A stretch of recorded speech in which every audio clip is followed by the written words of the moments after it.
everyone! Good day to all the supporters and viewers of DepEdR Teleturuan. Welcome to the Lesson 4 of the most essential learning competencies of senior high school English subjects. I'm Jenna de Guzman Fermin of San Josep National High School, your teacher presenter for today's episode. In this episode, I will present to you the lesson about functions of communication and sample of oral communication activities under the oral communication in context subject for senior high school, mainly for grade 11. Are you ready? Let's start the happy learning.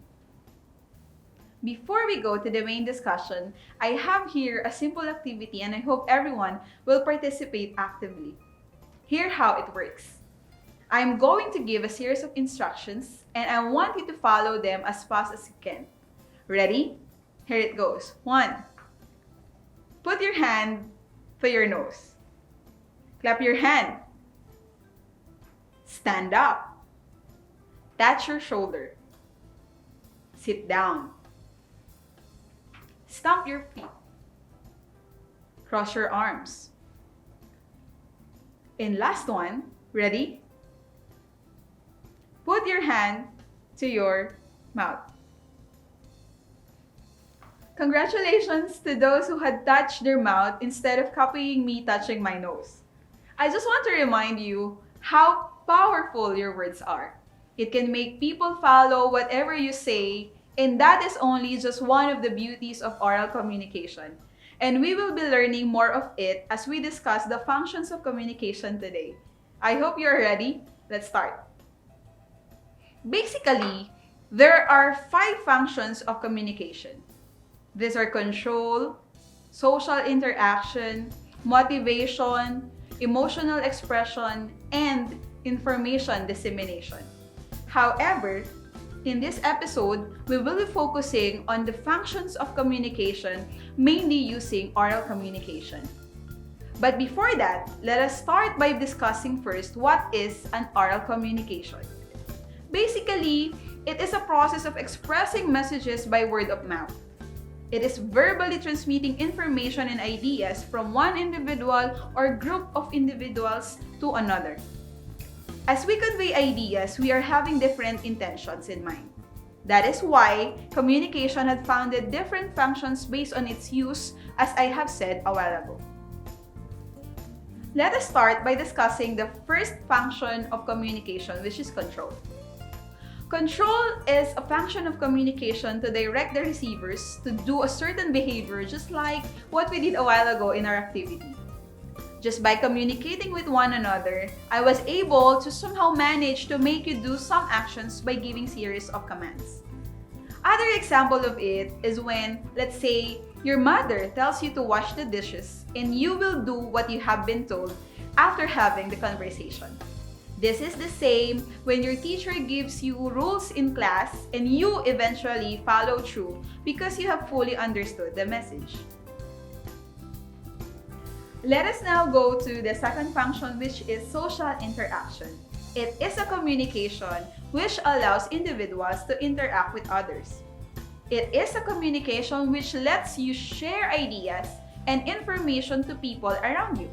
However, since we are under this pandemic and we cannot interact personally with other people as we please, social interaction is still possible using digital means. Example of it is talking with your friends using social media. You still share thoughts and opinions even when you don't have face-to-face interaction. This function of communication let us be connected with one another and gain new people in our lives. The third one is motivation. It is a communication which is indeed very powerful, for it can motivate or encourage people to live better. As we are in the middle of this trying time caused of pandemic resulting to economic crisis, as well as adapting ourselves to this new normal way of living, we really need to motivate each other, and the way to do so is to have a good communication. Example of it is when there are people who lose their jobs because of the quarantine. Here comes the role of communication to motivate them. All of us can make a change by just simply keeping a communication to encourage people that this too shall pass. It can also be done by giving compliments to your siblings, friends, or other loved ones.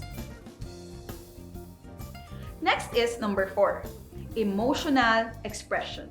This is a kind of function of communication which facilitates people's expression of their feelings and emotions.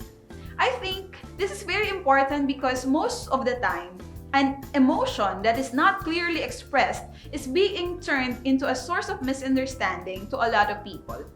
Proper way of communicating emotional expressions is needed to improve one's relation to other people.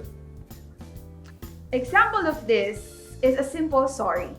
When you admit to yourself that you made a mistake, or a thank you to all those people you feel you owe some gratitude. Or it can be by just simply saying to your mom or dad or your guardians that we have each other's back battling this pandemic and we can make it through. We have one another. This is another beauty of good communication. Or just simply say, Mom, Dad, thank you for everything. Try it.